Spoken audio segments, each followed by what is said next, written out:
मैं अलका ठाकुर हूं और आप सभी का अलका मेडिकल क्लासेस में स्वागत है। आज हम स्टार्ट करने वाले हैं रेस्पिरेटरी एल्कोलोसिस को। तो चलिए बोर्ड पे देखते हैं रेस्पिरेटरी एल्कोलोसिस के डेफिनेशंस क्या होती हैं।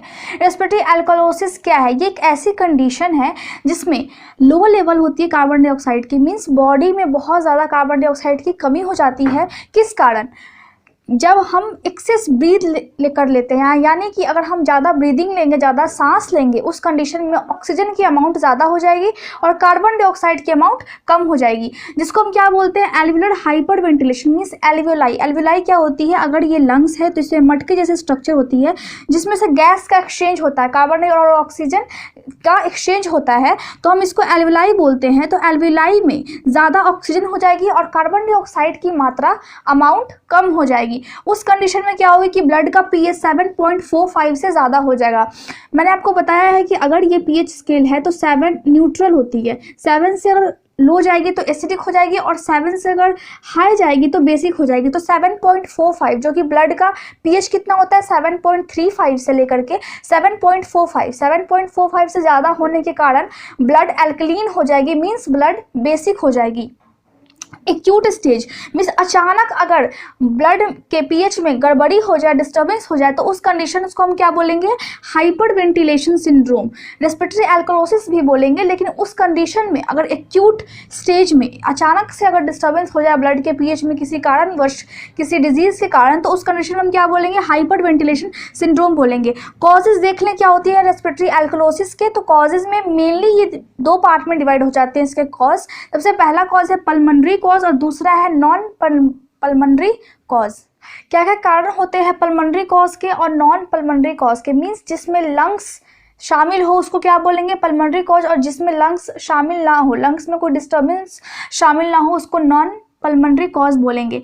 तो पल्मोनरी कॉज में क्या आ गई? सबसे पहला कारण है रेस्पिरेटरी एल्कोलोसिस का पल्मोनरी कॉज में हाइपर वेंटिलेशन सिंड्रोम। जैसा कि मैंने आपको बताया कि अगर अचानक से डिस्टर्बेंस हो जाए पीएच का तो उसको हम क्या बोलेंगे? हाइपर वेंटिलेशन सिंड्रोम बोलेंगे। तो उस कारण से रेस्पिरेटरी एल्कोलोसिस हो जाती है। हाइपोक्सीमिया के कारण हो सकती है, मीन्स लैक ऑफ ऑक्सीजन के कारण हो सकती है। इंटरस्टिशियल लंग्स डिजीज, लंग्स के अंदर में अगर कोई डिजीज है, मीन्स लंग्स के अगर लेयर में कोई प्रॉब्लम है, लंग्स के फ्लूइड में कोई प्रॉब्लम है, गैस के एक्सचेंज होने में अगर कोई प्रॉब्लम है, उस कंडीशंस में भी रेस्पिरेटरी एल्कोलोसिस हो सकती है। मैकेनिकल वेंटिलेशन के कारण हो जाती है। मैकेनिकल वेंटिलेशन मीन्स जब हम पेशेंट को ऑक्सीजन बाहर से मशीन के थ्रू प्रोवाइड करते हैं, उस कंडीशंस में भी हो जाती है। न्यूमोनिया के केस में, न्यूमोनिया मीन्स अगर ज़्यादा फ्लूइड आ जाता है लंग्स में, ज़्यादा फ्लूइड का एक्यूमुलेशन हो जाती है, मीन्स वाटर का ज़्यादा वॉल्यूम बढ़ जाता है लंग्स में, उस कंडीशंस में। न्यूमोथोरेक्स, न्यूमोथोरेक्स मतलब एयर लीक्स होने लगती है दोनों लंग्स के बीच में जो स्पेस होती है उसमें, उस कंडीशंस में भी पीएच की डिस्टर्बेंस हो जाती है। पल्मोनरी एडिमा, एडिमा मीन्स क्या होती है कि फ्लूइड का एक्यूमुलेशन हो जाती है लंग्स में, उस कंडीशंस में हो जाती है। Chronic bronchitis, chronic bronchitis means बहुत लंबे समय से अगर ब्रोंकी क्या होती है, अगर ये लंग्स है, ठीक है, ये लंग्स है, तो जो इसके ब्रांचेस हो गए उसको हम ब्रोंकी बोलेंगे। तो उस ब्रोंकी में इन्फ्लामेशन हो जाती है, उसको हम बोलते हैं क्रॉनिक ब्रोंकाइटिस। अगर ये बहुत लंबे समय से है तो हम उसको बोलेंगे क्रॉनिक। तो बहुत इन्फ्लामेशन होने के कारण क्या होती है, यहाँ पे सही से गैसेस एक्सचेंज नहीं हो पाएगी, जिसके कारण कार्बन डाइऑक्साइड की मात्रा कम हो जाएगी और हो सकती है कि ऑक्सीजन ज़्यादा हो जाए। उस कंडीशंस में क्या होगी कि डिस्टर्बेंस हो जाएगी पीएच की। जैसे ही पीएच की डिस्टर्बेंस होगी रेस्पिरेटरी एल्कोलोसिस की कंडीशंस आ जाएंगी। एक्यूट एस्थमा, एस्थमा के केस में एक्यूट मीन्स सडनली अगर एस्थमा हो जाती है पेशेंट को पीएच डिस्टर्बेंस होने के कारण या फिर कोई भी डिजीज से अगर एस्थमा के सिम्टम्स है, उस कंडीशंस में भी एल्कोलोसिस हो जाती है। कौन सी alkalosis? Respiratory alkalosis. Non pulmonary cause में क्या क्या आते हैं? नॉन पल्मोनरी कॉज में सबसे पहला है एंग्जाइटी, एंग्जाइटी के कारण हो जाएगी। दूसरा है cerebrovascular event, cerebrovascular means brain में जो भी वेसल्स होते हैं, सेरेब्रो का मतलब होता है कि जो ब्रेन हो गई या फिर जो स्पाइनल कॉर्ड हो गई उसमें जो भी वेसल्स होते हैं या फिर उसकी जो फ्लूइड हो गई उसमें अगर डिस्टर्बेंस आ जाए, उस कंडीशंस में एस्प्रिन टॉक्सिसिटी के कारण, एस्प्रिन टॉक्सिसिटी के कारण अगर मान लें कि अगर एस्प्रिन के कारण बॉडी में पॉइजनिंग की कंडीशंस हो गए हैं, उस कारण से मेटाबॉलिक एसिडोसिस के कंडीशंस में, मेटाबॉलिक एसिडोसिस क्या होती है? जब किडनी हाइड्रोजन आयन को रिमूव नहीं कर पाती है बॉडी के बाहर, उस कंडीशन को हम मेटाबॉलिक एसिडोसिस बोलते हैं। उस केस में भी रेस्पिरेटरी एल्कोलोसिस के चांसेस हो जाते हैं। हाइपरथायरॉयडिज्म मीन्स थायराइड हार्मोन अगर ज़्यादा हो गई है या फिर थायराइड ग्लैंड ज़्यादा एक्टिव हो गई है उस कंडीशंस में, सीवियर एनीमिया बहुत ज़्यादा खून की कमी हो गई है, या फिर ट्यूमर्स कैंसर के जो सेल्स है वो अगर डेवलप करना स्टार्ट हो गए हैं या फिर वो अगर डेवलप हो गए हैं उस केस में, इंसेफेलाइटिस मीन्स ब्रेन में अगर इन्फ्लामेशन हो गया है, ब्रेन के लेयर्स में अगर इन्फ्लामेशन हुई है उस कंडीशंस में, फीवर आ गई है पेशेंट को उस कंडीशंस में भी रेस्पिरेटरी एल्कोलोसिस हो सकते हैं, या फिर ट्रॉमा मीन्स अगर बहुत ज़्यादा अगर हेवी एक्सीडेंट्स हो गया है या फिर ब्लड का लॉस हो गया है, जैसे ही ब्लड का लॉस होगा मीन्स सीवियर एनीमिया हो जाएगी और फिर रेस्पिरेटरी एल्कोलोसिस के चांसेस बढ़ जाएंगे। Hepatic failure, hepatic means liver अगर फेल कर जाए उस कंडीशंस में, मेनिंजाइटिस ब्रेन में एक लेयर होती है जिसको हम मेनिंजेस बोलते हैं, अगर उसमें अगर इन्फ्लामेशन हो जाए उस कंडीशंस में भी रेस्पिरेटरी एल्कोलोसिस के चांसेस हो जाते हैं। सेप्सिस का मतलब होता है कि कोई भी अगर माइक्रो ऑर्गेनिज्म के कारण, फॉर एग्जाम्पल अगर कोई बैक्टीरिया है या फिर अगर कोई फंजाई है उसके कारण ब्लड में बहुत ज़्यादा सीवियर इन्फेक्शन हो गई है जिससे कि बॉडी में बहुत ज़्यादा प्रॉब्लम्स क्रिएट हो गई है, उस कंडीशंस को हम सेप्सिस बोलते हैं। तो सेप्सिस के कारण भी रेस्पिरेटरी एल्कोलोसिस के कंडीशंस आ जाते हैं, या फिर प्रेगनेंसी में रेस्पिरेटरी एल्कोलोसिस के कंडीशंस आ जाते हैं। पैथोफिजियोलॉजी अगर हम देखें रेस्पिरेटरी एल्कोलोसिस के तो क्या होता है, पैथोफिजियोलॉजी को जैसे मैंने आपको बताया कि हमेशा एरो दे करके लिखना है, नहीं तो एग्जामिनेशन में मार्क्स नहीं मिलेंगे। सबसे पहला क्या होगा, कॉज क्या होती है, सबसे पहला हम कॉजेस से देखते हैं कि पहले कैसा था सिचुएशन और फिर बाद में कैसा हो गया जिसके कारण रेस्पिरेटरी एल्कोलोसिस हुई है।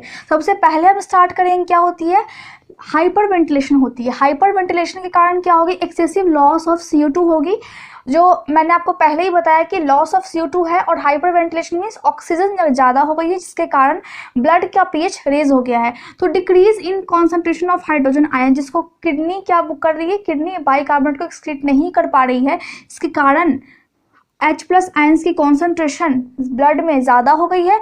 उसके कारण क्या हो गया कि ब्लड का pH 7.45 से ज़्यादा हो गया, मीन्स ब्लड बेसिक हो गई है, जिसके बाद रेस्पिरेटरी एल्कोलोसिस की कंडीशंस आ गई हैं। क्लिनिकल मैनिफेस्टेशंस यानी कि साइन एंड सिम्टम्स देख ले रेस्पिरेटरी एल्कोलोसिस के, क्या क्या साइन और सिम्टम्स होते हैं। सबसे पहला सिम्टम है डिजी, पेशेंट हमेशा डिजी फील करेगा, मतलब ऐसा लगेगा जैसे कि वो सोया हुआ है।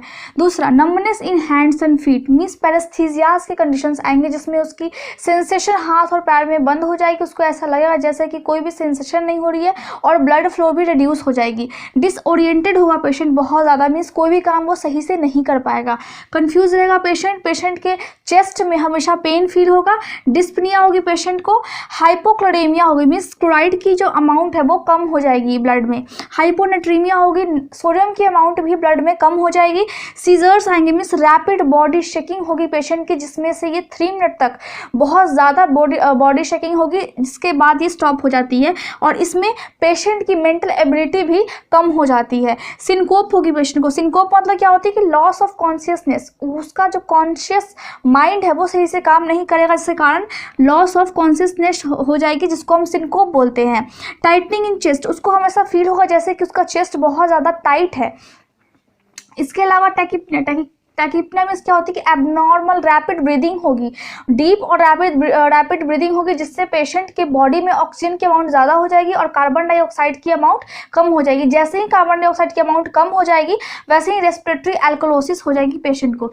कुछ केसेस में पॉजिटिव वोस्टिक साइन या फिर ट्रूसो साइन होते हैं। वोस्टिक साइन मीन्स क्या होती है कि जो फेशियल के जो एक्सप्रेशंस है, अगर फेशियल के नर्व्स पे यहाँ पे थोड़ा भी अगर टच हो तो वो बहुत ज़्यादा एक्टिव बहुत ज़्यादा हो जाएगा और बहुत ज़्यादा एक्सप्रेशंस शो होगा। मीन्स अगर हल्का सा टच कर देंगे पेशेंट को तो बहुत ज़्यादा ही एक्सप्रेशंस, बहुत ज़्यादा यहाँ पे मूवमेंट देखने को मिलेगा। और ट्रूसो साइन क्या है, ट्रूसो साइन अगर हम ये पेशेंट की अगर हैंड को यहाँ से अगर हम टाइट करके बांध देते हैं 3 मिनट्स तक, तो हम देखेंगे कि पेशेंट का जो हैंड है वो कुछ पोजिशंस में आने लगा है। फॉर एग्जाम्पल वो ऐसे मुड़ जाएगा, या फिर वो इस तरह अंदर की तरफ आ जाएगा, उसको हम ट्रूसो साइन बोलते हैं। इसको मैंने हाइपोकैल्सीमिया वाले वीडियो में अच्छे से बताया है। अगर आप इसे समझना चाहते हैं तो आप जा करके उस वीडियो को चेक करें। तो कुछ केसेस में पॉजिटिव वोस्टिक साइन या फिर ट्रूसो साइंस भी प्रेजेंट होते हैं, जिसके कारण पेशेंट में रेस्पिरेटरी एल्कोलोसिस की जब कंडीशंस होती हैं तो ये साइन और सिम्टम्स, ये सभी साइन और सिम्टम्स देखने को मिलते हैं पेशेंट में। डायग्नोस्टिक इवैल्यूएशन में हम क्या क्या करेंगे तो आइए देख लेते हैं। डायग्नोस्टिक इवैल्यूएशन में सबसे पहले हम ABG एनालिसिस करेंगे। ABG का मतलब क्या होता है, एट्रियल ब्लड गैस। एट्रिया में मीन्स एट्रिया में कौन कौन सी ब्लड में कौन कौन सी गैसेस प्रेजेंट है और कौन कौन सी गैसेस का अमाउंट कितना कम है कितना ज़्यादा हो गया है, उस चीज़ को हम ABG एनालिसिस करेंगे ताकि सभी चीज़ें पता लग सके। उसके बाद हम ब्लड कल्चर करेंगे, मीन्स ब्लड को अच्छे से हम चेक करेंगे कि ब्लड में RBC की अमाउंट कितनी है, ब्लड का जो फ्लूइड है वो कितना, हाइड्रोजन आयंस की कॉन्सेंट्रेशन कितनी है, बाइकार्बोनेट आयंस की कॉन्सेंट्रेशन कितनी है। इन सभी चीज़ों को हम ब्लड कल्चर में एग्जामिन करेंगे, एग्जामिनेशन करेंगे। ब्रेन MRI करेंगे। MRI का मतलब क्या होता है, magnetic resonance imaging test brain की करेंगे। कंप्लीट ब्लड सेल्स काउंट करेंगे कि RBC WBC प्लेटलेट्स वगैरह सही से है या नहीं। लीवर फंक्शन टेस्ट करेंगे, लीवर में सही से फंक्शन हो रहा है या नहीं, उस कंडीशन को हम देखेंगे। सीरम एनालिसिस करेंगे। स्पूटम कल्चर मीन्स जो वेस्ट होती है बॉडी से, जो वेस्ट बाहर निकलती है एज अ फीसिस के रूप में, उसका हम कल्चर करेंगे कि वेस्ट में कितनी अमाउंट में एसिड बाहर गई है, मीन्स हाइड्रोजन आयंस कितनी अमाउंट में एक्सक्रीट हो गई है या फिर बाइकार्बोनेट आयंस एक्सक्रीट हो गई है। सोडियम और पोटेशियम का लेवल कितना है ब्लड में या फिर स्पूटम में कितना है, उस कंडीशन उस चीज़ को हम स्पूटम कल्चर करके हम टेस्ट करेंगे। यूरिन कल्चर करेंगे कि यूरिन में सही से एसिड, बेस या फिर सोडियम पोटेशियम सही से एक्सक्रीट हो रही है या नहीं, जितनी अमाउंट में होनी चाहिए उतनी अमाउंट में हो रही है या नहीं। उसके बाद हम चेस्ट का एक्सरे करेंगे, CT स्कैन करेंगे। समटाइम्स हम लंबर पंचर करेंगे। लंबर पंचर में क्या होती है, अगर पेशेंट को कैंसर हुआ या फिर कोई सीरियस इन्फेक्शन हुआ, उस चीज़ को चेक करने के लिए हम लंबर पंचर करेंगे। लंबर क्या होती है, वर्टिब्रा में प्रेजेंट होती है लंबर, जिसकी संख्या 5 होती है। इसके लंबर की संख्या 5 होती है, ये वर्टिब्रा में प्रेजेंट होती है। वर्टिब्रा के पूरे लाइन होती है, उसमें लंबर प्रेजेंट होती है जिसकी संख्या 5 होती है। उसके अलावा हम साइटोलॉजिक एनालिसिस करेंगे। साइटोलॉजिक मीन्स माइक्रोस्कोप में सेल्स को देखेंगे कि सेल्स में कोई सीरियस अदर इन्फेक्शंस तो नहीं है।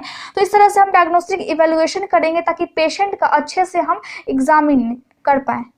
मेडिकल मैनेजमेंट में हम देखें तो मेडिकल मैनेजमेंट में सबसे पहले हम ये ध्यान रखेंगे कि जो भी हाइपर वेंटिलेशन की जो भी कॉज है, सबसे पहले हम उसका ट्रीटमेंट करें।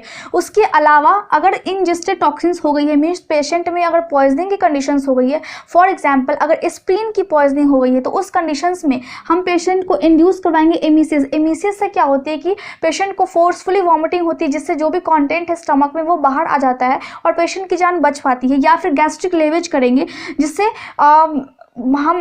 नर्स या फिर डॉक्टर्स उसके स्टमक में जो भी कंटेंट्स है वो सभी को एम्प्टी कर देते हैं ताकि जो पॉइजनिंग की कंडीशंस है वो खत्म हो पाए।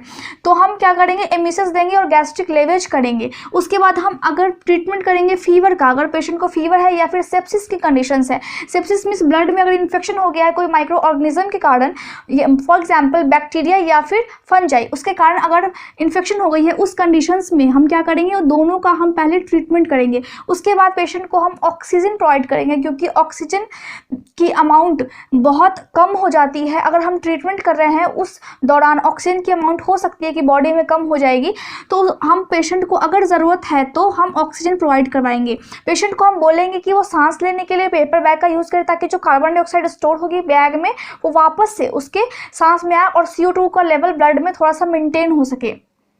रिलैक्सेशन एक्सरसाइज करने को बोलेंगे, जिससे कि उसकी एंग्जाइटी या फिर जो फोर्सफुली वो ब्रीदिंग ले रहा है, जो लेबर्ड ब्रीदिंग जिसमें उसको पेन फील हो रही है ब्रीथ लेने में, वो थोड़ी सी उसको रिलैक्सेशन महसूस हो। या फिर एंग्जाइटी अगर पेशेंट को है तो उससे भी उसको रिलैक्स फील होगा। सिडेटिव्स देंगे पेशेंट को। अगर पेशेंट बहुत ज़्यादा पैनिक कर रहा है तो पेशेंट को हम सिडेटिव्स देंगे ताकि जो उसकी बॉडी है वो थोड़ा सा रिलैक्स कर पाए। या फिर एंटी डिप्रेसेंट्स देंगे। कोई कोई पेशेंट होता है कि वो डिप्रेशन में चला जाता है या फिर बहुत ज़्यादा पैनिक करने लगता है, उस कंडीशन में हम एंटी डिप्रेसेंट दे सकते हैं अगर ज़रूरत पड़े उस कंडीशन में। इस तरह से हम देखते हैं कि मैनेजमेंट हम किस तरह से करेंगे रेस्पिरेटरी एल्कोलोसिस के लिए। आज के लिए बस इतना ही, अगले वीडियो में हम मिलते हैं। अगर आपको अच्छा लगा हो तो आप इसे लाइक, शेयर और सब्सक्राइब जरूर करें। Thank you so much for watching my video. Thank you so much for your support.